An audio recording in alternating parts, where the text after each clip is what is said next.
നമസ്കാരം. ഏവർക്കും എല്ലാ ദിവസവും രാവിലെയുള്ള പ്രീ മാർക്കറ്റ് റിപ്പോർട്ടുകളിലേക്ക് സ്വാഗതം. ഇന്ന് ജൂലൈ 28, 2025 തിങ്കൾ. അങ്ങനെ നമ്മൾ ഈ മാസത്തെ അവസാനത്തെ ആഴ്ചയുടെ ട്രേഡിംഗ് സെക്ഷനിലേക്ക് കടക്കുകയാണ്. ഈ ആഴ്ചയിൽ ഒത്തിരിയേറെ പ്രധാനപ്പെട്ട ഇവന്റുകൾ സംഭവിക്കാനുള്ളൊരു ആഴ്ചയാണ്. ഫെഡ് മീറ്റിംഗ്, Q1 ഏർണിംഗ്സ്, ട്രംപിന്റെ താരിഫ് നയം തുടങ്ങി പ്രധാനപ്പെട്ട 10 ഘടകങ്ങളായിരിക്കും ഈ ആഴ്ചയിൽ നമ്മുടെ മാർക്കറ്റിന്റെ ഗതിയെ നിർണ്ണയിക്കുക. അതുപോലെ തന്നെ US കൊമേഴ്സ് സെക്രട്ടറിയുടെ ഭാഗത്ത് നിന്നും ട്രേഡ് താരിഫുമായി ബന്ധപ്പെട്ട പുതിയ അപ്ഡേഷൻ വന്നിട്ടുണ്ട്. അതുപോലെ തന്നെ അമേരിക്ക, യൂറോപ്യൻ യൂണിയൻ രാജ്യങ്ങൾ തമ്മിലുള്ള ട്രേഡ് താരിഫുമായി ബന്ധപ്പെട്ട കാര്യങ്ങളൊക്കെ നമുക്ക് ഈ വീഡിയോയിൽ ഡിസ്കസ് ചെയ്യാം. തുടർച്ചയായി 2 ട്രേഡിംഗ് സെക്ഷനിൽ കഴിഞ്ഞ വ്യാഴാഴ്ചയും വെള്ളിയാഴ്ചയും നമ്മുടെ മാർക്കറ്റ് നഷ്ടത്തോടുകൂടി വ്യാപാരം അവസാനിപ്പിക്കുന്ന കാഴ്ചയാണ് ദൃശ്യമായത്. വെള്ളിയാഴ്ചത്തെ ഫോളോയോടുകൂടി നിഫ്റ്റി അതിന്റെ 1 മന്ത് ലോ ടച്ച് ചെയ്യുകയുണ്ടായി. മാത്രമല്ല തൽഫലമായി തന്നെ 2025 വർഷത്തില് നിഫ്റ്റിയില് ലോങ്ങസ്റ്റ് വീക്കിലി ലൂസിംഗ് ദൃശ്യമായി. മോശമായി വന്ന കോർപ്പറേറ്റ് ഏർണിംഗ്സും തുടർച്ചയായി വിദേശ ധനകാര്യ സ്ഥാപനങ്ങളുടെ ഭാഗത്ത് നിന്ന് വരുന്ന സെല്ലിങ്ങും ഗ്ലോബൽ ട്രേഡ് അൺസർട്ടനിറ്റി തുടരുന്നതൊക്കെ നമ്മുടെ മാർക്കറ്റിന്റെ വലിയ രീതിയിലുള്ള സെൽ ഓഫിന് കാരണമായി. അതുപോലെ തന്നെ വെള്ളിയാഴ്ചയും വിദേശ ധനകാര്യ സ്ഥാപനങ്ങൾ നമ്മുടെ മാർക്കറ്റിലെ നെറ്റ് സെല്ലേഴ്സ് ആയിട്ട് മാറുന്ന കാഴ്ചയാണ് കണ്ടത്. അതിന്റെ ഫലമായി കഴിഞ്ഞ ആഴ്ചയിൽ തുടർച്ചയായി 5 ട്രേഡിംഗ് സെക്ഷനിലും വിദേശ ധനകാര്യ സ്ഥാപനങ്ങൾ നെറ്റ് സെല്ലേഴ്സ് ആയിരുന്നു. എങ്കിലും ആഭ്യന്തര ധനകാര്യ സ്ഥാപനങ്ങൾ നമ്മുടെ മാർക്കറ്റിൽ ബൈ നടത്തിക്കൊണ്ട് സപ്പോർട്ട് ചെയ്യുകയുണ്ടായി. ഇനി ഇന്നത്തെ നമ്മുടെ മാർക്കറ്റിലേക്ക് വന്നു കഴിയുമ്പോൾ ക്ലോസിംഗ് ബേസിസിൽ 5% ഉയർച്ച ഇന്ത്യ വിക്സിൽ വെള്ളിയാഴ്ച രേഖപ്പെടുത്തുന്നത് കണ്ടു. എങ്കിലും ഒരു മാസത്തിന് ശേഷം ഇൻട്രാഡേ ബേസിസിൽ ഇന്ത്യ വിക്സ് 7% ഉയർച്ച വെള്ളിയാഴ്ച അനുഭവപ്പെടുന്നതായിട്ടും ദൃശ്യമായി. സോ ഇന്ന് ഇന്ത്യ വിക്സ് നമ്മുടെ മാർക്കറ്റിൽ ഒരു കീ റോൾ തന്നെ വഹിച്ചേക്കാം. സോ അതുകൊണ്ട് തന്നെ ഇന്ന് ഇന്ത്യ വിക്സ് ഒന്ന് ശ്രദ്ധിക്കേണ്ടതായിട്ട് തന്നെയുണ്ട്. നിഫ്റ്റി വ്യാഴാഴ്ചത്തെയും വെള്ളിയാഴ്ചത്തെയും ഫോളോയോട് കൂടിയിട്ട് അതിന്റെ ഷോർട്ടിംഗ് മൂവിംഗ് ആവറേജസിന്റെയും മിഡ് ഡേ മൂവിംഗ് ആവറേജ് ആയ 50 ഡേ EMA ഒക്കെ താഴേക്ക് പതുക്കുകയുണ്ടായി. 24,950 എന്ന ലെവലിന് താഴെ നിഫ്റ്റി ട്രേഡ് ചെയ്യുന്നിടത്തോളം ബിയേഴ്സിന്റെ കൺട്രോളിലായിരിക്കും നിഫ്റ്റി എന്നാണ് അനലിസ്റ്റുകളുടെ അഭിപ്രായം. കാരണം 24,950 എന്ന ലെവലിലാണ് നിഫ്റ്റിയുടെ 50 ഡേ EMA നിലനിൽക്കുന്നത്.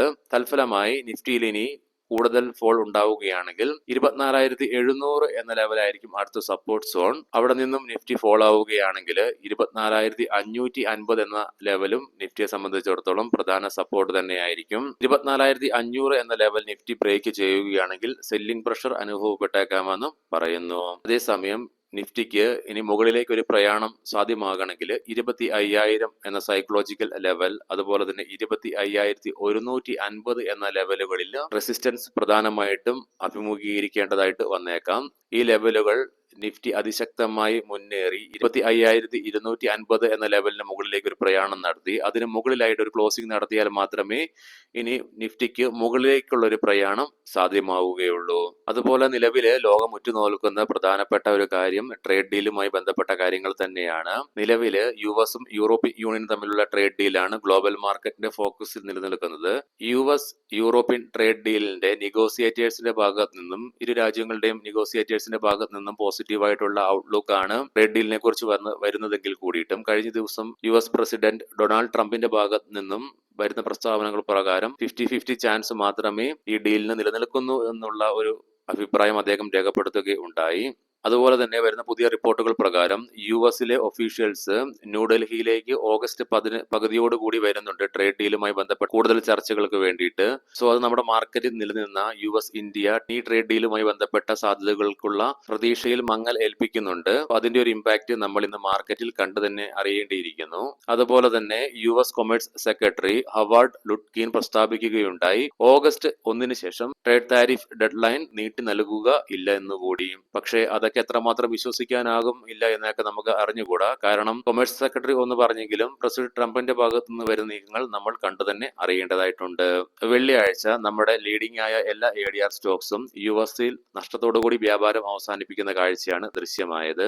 ഇൻഡുസിൻ Bank, Bharat Electronics, Adani Green Energy, Adani Total Gas, Bajaj Health Care, CarTrade Tech, GAIL, JK Paper, KEC International, Mazagon Dock Shipbuilders, Motherson Sumi Wiring India, Nippon Life India Asset Management, NTPC Green Energy, Piramal Pharma, Quess Corp, RailTel, Torrent Pharma, Waaree Energies തുടങ്ങിയ പ്രധാനപ്പെട്ട കമ്പനികളുടെ Q1 earnings ഇന്ന് പ്രസിദ്ധീകരിക്കും. ഇനി നമുക്ക് global മാർക്കറ്റുകൾ പരിശോധിക്കാം. വെള്ളിയാഴ്ച US മാർക്കറ്റുകൾ യൂറോപ്യൻ ട്രേഡ് ഡീലിന് മുകളിലുള്ള പോസിറ്റീവായ ഔട്ട്ലുക്കും Q1 ഏർണിംഗ്സിന്റെ ഫലമായിട്ട് സ്റ്റോക്കുകളിലുണ്ടായ ഉണർവിനെ തുടർന്നും വെള്ളിയാഴ്ച S&P 500ഉം നാസ്ഡാക്കും പുതിയ record all time high create ചെയ്യുകയുണ്ടായി. നിലവിൽ ഡോ ജോൺസ് ഫ്യൂച്ചർ 177 പോയിന്റുകളുടെ നേട്ടത്തോടുകൂടി തന്നെ തത്സമയം യൂറോപ്യൻ യൂണിയൻ ട്രേഡ് ഡീലിനുമേലുള്ള ശുഭാപ്തി വിശ്വാസം ട്രംപിന്റെ സ്റ്റേറ്റ്മെന്റിനെ തുടർന്ന് യൂറോപ്യൻ മാർക്കറ്റ്സുകളിൽ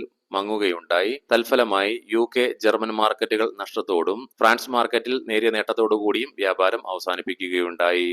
കൊമോഡിറ്റിയിലേക്ക് വരുമ്പോൾ നിലവിൽ ബ്രെന്റ് ക്രൂഡിലും ക്രൂഡ് ഓയിലിലും നേരിയ ഉയർച്ചയാണ് അനുഭവപ്പെടുന്നത്. തത്സമയം ഗോൾഡിൽ നേരിയ ഇടിവ് ദൃശ്യമാകുന്നുണ്ട്. ഇനി നമുക്ക് സ്പെസിഫിക് ആയിട്ട് നിഫ്റ്റിയുടെയും ബാങ്ക് നിഫ്റ്റിയുടെയും ടെക്നിക്കൽസിലേക്ക് പ്രവേശിക്കാം. നിഫ്റ്റിയുടെ PCR 0.58 ആയിട്ട് അൾട്രാ ബെയറിഷ് ആയിട്ട് നിലനിൽക്കുന്നു. മാക്സ് പെയിൻ 25,000 എന്ന നിലയിലും. നിഫ്റ്റിയിൽ വെള്ളിയാഴ്ചത്തെ ഫോളോയോട് കൂടിയിട്ട് ഡെയിലി ചാർട്ട്സിൽ ബെയറിഷ് കാൻഡിൽസ്റ്റിക് പാറ്റേൺ ആണ് ദൃശ്യമാകുന്നത്. എങ്കിലും എബവ് ആവറേജ് വോളിയം ദൃശ്യമാകുന്നുണ്ട്. മന്ത്ലി ഓപ്ഷൻസ് ഡാറ്റ പ്രകാരം 25,000 എന്ന സ്ട്രൈക്കിലാണ് കോൾ സൈഡിലേക്ക് ഏറ്റവും കൂടുതൽ ഓപ്പൺ ഇൻട്രസ്റ്റ് ദൃശ്യമാകുന്നത്. തത്സമയം അതേ സ്ട്രൈക്കിൽ തന്നെയാണ് ഏറ്റവും കൂടുതൽ കോൾ റൈറ്റിംഗും ദൃശ്യമാകുന്നത്. 24,500 എന്ന സ്ട്രൈക്കിലാണ് ഏറ്റവും കൂടുതൽ ഓപ്പൺ ഇൻട്രസ്റ്റ് ദൃശ്യമാകുന്നതെങ്കിലും 24,700 എന്ന സ്ട്രൈക്കിലാണ് ഏറ്റവും കൂടുതൽ പുട്ട് റൈറ്റിംഗ് ദൃശ്യമാകുന്നത്.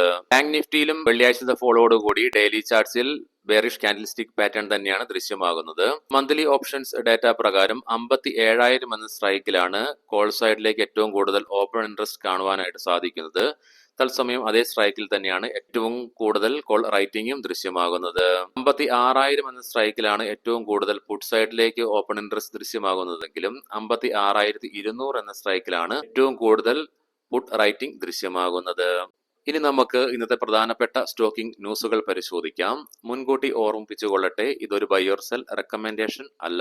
കൊട്ടക് മഹീന്ദ്ര ബാങ്ക് നെറ്റ് പ്രോഫിറ്റിൽ 7% ഇടിവ് നേരിട്ടപ്പോൾ നെറ്റ് ഇൻട്രസ്റ്റ് ഇൻകം 8.5% ഉയർച്ച രേഖപ്പെടുത്തുകയുണ്ടായി. പൂനവാല ഫിൻകോർപ്പ് നെറ്റ് പ്രോഫിറ്റിൽ 78.5% ഇടിവ് രേഖപ്പെടുത്തുകയുണ്ടായി. തത്സമയം നെറ്റ് ഇൻട്രസ്റ്റ് ഇൻകം 576 കോടി രൂപയിൽ നിന്നും 639 കോടി രൂപയായിട്ട് ഉയർച്ച രേഖപ്പെടുത്തി. ബാങ്ക് ഓഫ് ബറോഡ നെറ്റ് പ്രോഫിറ്റിൽ 1.8% ഉയർച്ച രേഖപ്പെടുത്തിക്കൊണ്ട് 4,541 കോടി രൂപ റിപ്പോർട്ട് ചെയ്യുകയുണ്ടായി. തത്സമയം ടോട്ടൽ ഇൻട്രസ്റ്റ് ഇൻകത്തില് 4.9% വർധനവും രേഖപ്പെടുത്തുകയുണ്ടായി.